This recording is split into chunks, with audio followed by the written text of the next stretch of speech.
When you are actually ready to know who someone is and to sort through that, I don't mean sort through if they bring you immense trauma and toxicity and all of that's not your job to sort through that.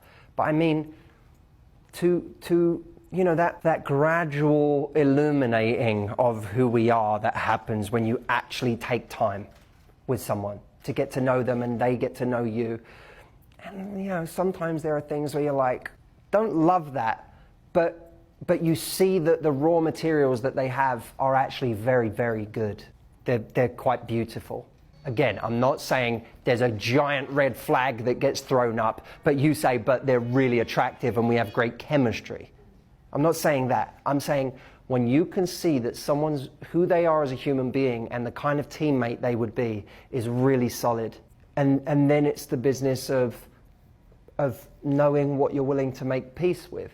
And of course, we tend to forget this. Someone else is going to have to make peace with certain parts of us, right?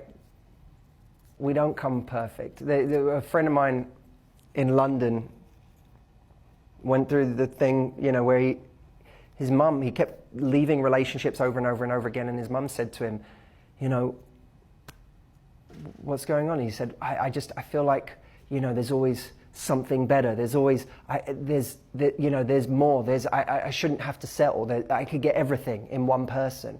And she said, I hate to be the one to break it to you, but you're not perfect. What you're asking for right now, you're not bringing. And so I think that when people fall in love too quickly, I often think they're not ready. And when people never fall in love, I often think they're not ready. Both can be true. Because if we never like anybody, it's almost we're discounting people all the time on things that we perhaps shouldn't be discounting them on. Assuming we're in the dating game, you know, if we're meeting one person a year, then everybody isn't a great sample group.